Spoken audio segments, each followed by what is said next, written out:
Gati? Jemi. Zoti Bashi, në përfundim të rivlerësimit, sa numërues do të shkojnë për kallëzim penal në prokurori dhe për çfarë veprimesh? Kanë tjetërsinë votash brenda kandidatëve apo edhe mes partive nga njëra tjetra? Janë 18 grupe numërimi, antarët e të cilëve ne vlerësojmë që kanë kryer shkelje të cilat janë më të rënda se shkeljet administrative dhe për këtë qëllim ne do t'i referojmë këto shkelje në organin e prokurorisë. Natyrisht që nuk është se kemi ndonjë entuziazëm për ta bërë këtë gjë, por do duhet ta bëjmë pasi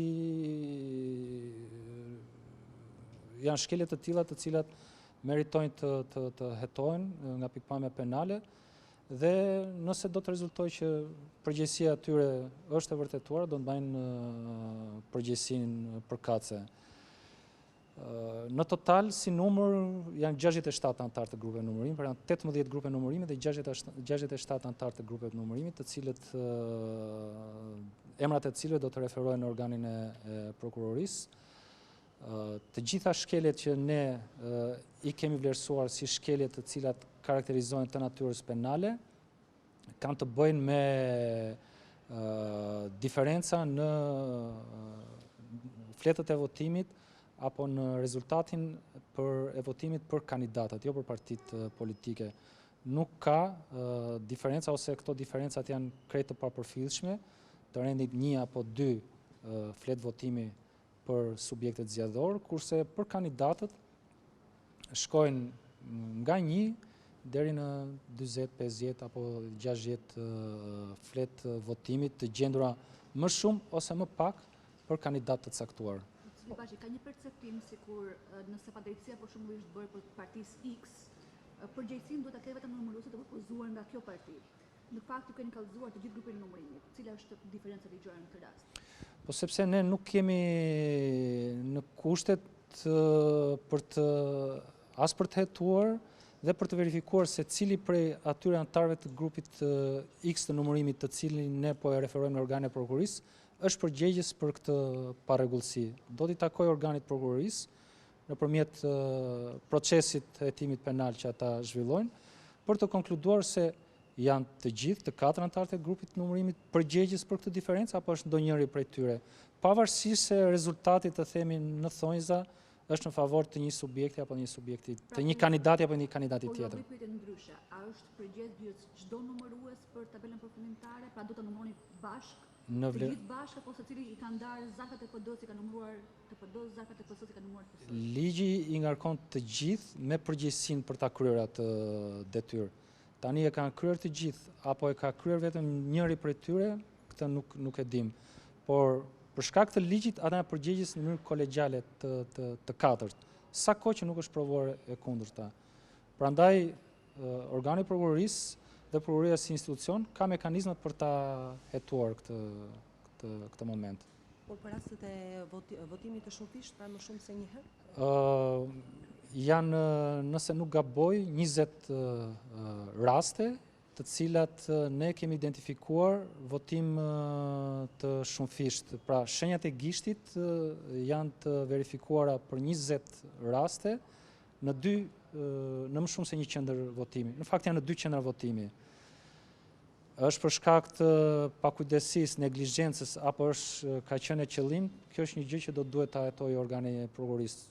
Urojmë që të mos ketë qenë e qëllimshme, sepse ne nuk duam që të çojmë njerëz në burg në mënyrë absolute, por e kemi konstatuar këtë shkelje dhe jemi detyruar që ta referojmë për hetime të mëtejshme të karakterit penal. Gjithsesi, nëse më lejo, doja të thoja që dhe ky është një vlerësim kompletimi dhe ndoshta jo vetëm për këtë, sepse fakti që shenja jote e gishtit gjenden në 2 qendra të ndryshme të votimit na bën të mendojmë që kjo nuk është një pakujdesi. Ne jo më kot rastet kur shenja gishti janë të evidentuara më shumë se një në një qendër votimi, nuk i kemi karakterizuar si shkelje penale, sepse jemi në ndjenjë të faktit që operatorët për të akseleruar procesin e kanë vendosur disa herë gishtin e tyre në pajisje, apo kur në raste të tjera për shkak të moshës, pajisja nuk e ka lexuar shenjën e gishtit dhe e ka vendosur operatori ose bashkëshoqëruesi i personit të vjetër. Rasti kur shenja e gishtit, këto janë raste të dyshuara në fakt, sepse organi prokurorisë do të hetojë më thellë dhe do të konkludojë saktësisht, është gjendur në qendrën e votimit numër 1, për gjendur në qendrën e votimit numër 2, do të thotë që kjo është e qëllimshme, se ti ke votuar një herë këtu, pse ke shkuar te qendra tjetër e votimit e ke vendosur shenjën e gishtit atje. Dhe këto janë në fakt pak raste, me thënë të drejtën, vetëm 20 raste. Edhe kjo ishte ajo çfarë do doja të thoja në vijim të kësaj çfarë thash së fundi, që pavarësisht këtyre rasteve, qoftë për sa i përket shkeljeve në procesin e identifikimit elektronik, por edhe atyre të verifikuara në procesin e numërimit të fletëve votimit, në vlerësimin tim janë në një numër mjaft të vogël, gjithmonë kjo është relative, por sikur se thash, të paktën personalisht pritshmëria ime për arsye të ndryshme ka qenë që ky numër do të ishte më i madh, po kemi një numër thuajse gati të papërfillshëm të shkeljeve në procesin e identifikimit elektronik, po i papërfillshëm mund të përkufizohet dhe numri i shkeljeve në procesin e numërimit të fletëve të votimit. Dhe ajo çfarë vlen të theksohet është që për rezultatin e partive politike dhe subjekteve zgjedhore, thuajse nuk ka shkelje dhe nuk kemi evidentuar shkelje. Ndërkohë ju përmend dhe gjoba administrative, për çfarë masash bëhet fjalë dhe të çfarë rastesh do t'i aplikoni ato ose kërkoni? Këto janë sanksionet administrative, janë të karakterit monetar, po edhe disiplinor. Sipas ligjit do t'ja propozojmë Komisionit të Ankimimeve dhe Sanksioneve. Shkeljet kryesisht janë shkelje thash të karakterit administrativ, diferencat janë shumë të vogla themi në rastin e rezultatit për kandidatët, por ne vlerësojmë që duhet ishin treguar të kujdesshëm dhe nuk ka asnjë arsye që qoftë edhe për shkaqe teknike ti kemi këto diferenca qoftë edhe me 1 vot apo me 2 apo edhe me 3. Por edhe këto nga pikpamja administrative ka nevojë ndoshta edhe të hetohen dhe më thellë. Kanë kaluar shumë muaj nga zgjedhjet, kjo do thotë që prokuroria ka mekanizma për të hetuar nëse ka qenë e qëllimshme numërimi apo kush është përgjegjës. Çfarë mekanizme është dhe çfarë mund ndihmojë KQZ-ja që hetimi të bëhet në prokurori sot?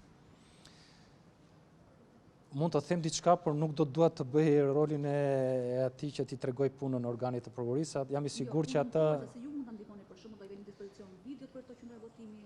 Po patjetër, ne do të vëmë në dispozicion gjithë dokumentacionin që ne vlerësojmë që është i dobishëm dhe ndihmues për organin e prokurorisë, por nëse prokuroria kërkon dhe materiale të tjera, të cilat ne në vlerësimin e parë kemi konsideruar që nuk është se do të kishin një vlerë të shtuar, ne jemi detyruar nga ligji që t'ia vëmë në dispozicion. Në momentin e parë do t'i vëmë në dispozicion gjetjet të përfituara nga kryqëzimi i të dhënave, po flas për rastin e identifikimit elektronik. Dhe për rastin e shkeljeve të procesit të numërimit, do t'i vendosim tabelat e rezultateve, proces verbalet e nënshkruara, si dhe raportet e prodhuara nga administrata e KQZ-s gjatë procesit të kqyrjes pasgjedhore. Edhe videot do t'i vendosim në dispozicion, videot e përfituara gjatë procesit numërimit, po pse jo dhe videot që lidhen me procesin e votimit, pasi sikur se dini kemi patur kamera në çdo qendër votimi. Do të uroja që ky proces të finalizohej nga organi i prokurorisë me pafajësi, nuk do doja në mënyrë absolute që ata të ishin fajtor, por në fundit mendoj që qoftë edhe si gjest për ata që do duan ta kuptojnë, si për nga ana e partive politike dhe nga komisionerët, e ka të vlerën e vet për të ardhmen. Faleminderit edhe juve.